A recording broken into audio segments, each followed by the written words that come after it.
সালাম আলাইকুম। আপনারা সবাই জানেন যে আমি কসমেটিকের ব্যবসা করি। সো কসমেটিকের ব্যবসা বৃষ্টির কারণে না অনেক সময় বের হতে পারি না, যার কারণে আমার চলতে ফিরতে একটু সমস্যা হয়। তাই চিন্তা করলাম কসমেটিকের ব্যবসার পাশাপাশি আর কি ব্যবসা করা যায়। সো কসমেটিকের ব্যবসা যেহেতু সাইকেল দিয়ে করি, দেখা গেছে বৃষ্টি এলে সাইকেল নিয়ে বের হতে পারি না, প্যাক কাদা অনেক ঝামেলা।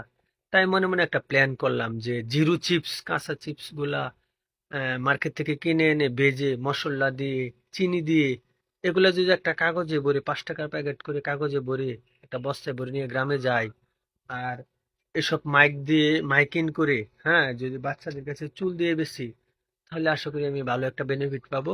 আর বৃষ্টির দিনেও আমি দাঁড়িয়ে দাঁড়িয়ে গ্রাম করতে পারবো, যেহেতু আহ, এই চিপসের বস্তার ওজন 2 থেকে আড়াই কেজি বা উপর হবে না। সো এটা প্ল্যান করলাম।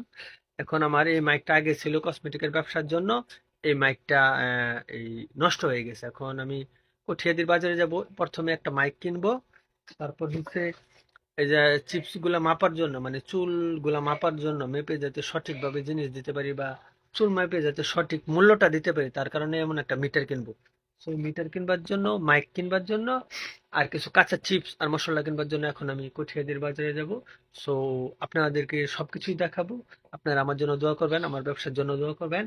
সো আমি দেখবো 2 কেজি চিপস এনে কাঁচা চিপস ভেজে মশলা দিয়ে প্যাকেটিং করে কত টাকা খরচ হয় আর আমি কত টাকা লাভ করতে পারি, সবকিছু আপনাদেরকে জানাবো। সবাই ভালো থাকবেন। আসসালামু আলাইকুম।